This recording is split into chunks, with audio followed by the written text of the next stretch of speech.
गरुड़ पुराण में हमें मनुष्य के जीवन और मरण से संबंधित ऐसे कई रहस्यों के बारे में पढ़ने को मिलता है जिन्हें जानकर कोई भी व्यक्ति अपने जीवन की गति को सुधार सकता है।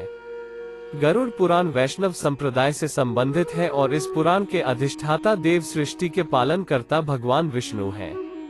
मृत्यु के पश्चात यमदूत जीवात्मा को यमलोक ले जाते हैं। वह जीवात्मा 24 घंटों के पश्चात पुनः वापस आती है और 24 घंटों के दौरान जीवात्मा को उसके संपूर्ण जीवन का लेखा जोखा दिखाया जाता है, जिसमें यह आकलन होता है कि अपने जीवन काल में इस जीवात्मा ने कितने पाप और पुण्य किए हैं। इसके पश्चात आत्मा को फिर उसी घर में लाया जाता है जहां उसने अपने शरीर का त्याग किया था। 13 दिन तक वह जीवात्मा वही अपने परिवार के बीच रहती है। मोह व वासना से भरी वह जीवात्मा बार बार अपनी देह में प्रवेश करने का प्रयास करती है, किंतु यमदूतों के द्वारा बंध जाने से वह कुछ भी करने में असमर्थ हो जाती है।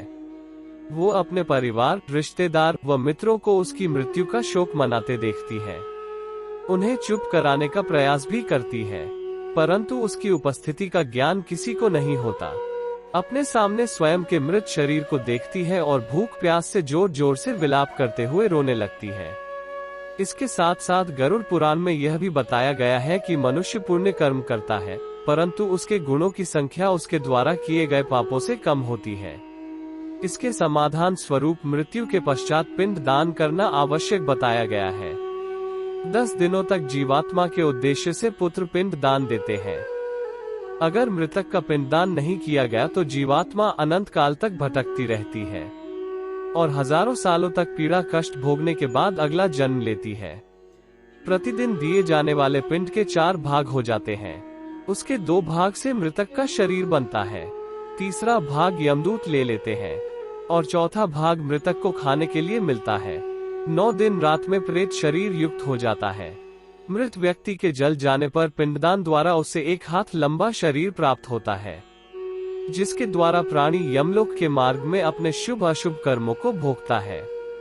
जीवात्मा शरीर प्राप्त करने के पश्चात भूख से पीड़ित होकर घर के द्वार पर रहता है। 10वें दिन जो पिंडदान होता है उसमें मृतक का प्रिय भोजन बना कर देना चाहिए, क्योंकि शरीर निर्माण हो जाने पर मृतक को अत्यधिक भूख लगती है।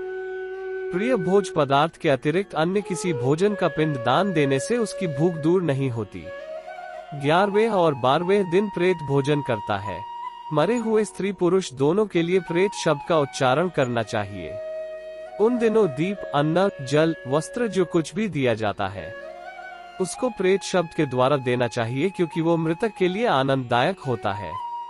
13वें दिन पिंडित शरीर धारण करके भूख प्यास से पीड़ित वो प्रेत यमदूतों के द्वारा महापथ पर लाया जाता है और यहाँ से इसकी यमलोक की यात्रा आरंभ होती है।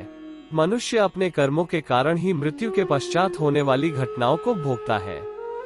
जो व्यक्ति जितना पापी होगा उसका अंतिम मार्ग उतना ही कठिन होता है और वो जितना पुण्यकारी, निष्कपटी व प्रेमी होगा उसकी स्वर्ग यात्रा उतनी ही सरल व सुखदायक होगी।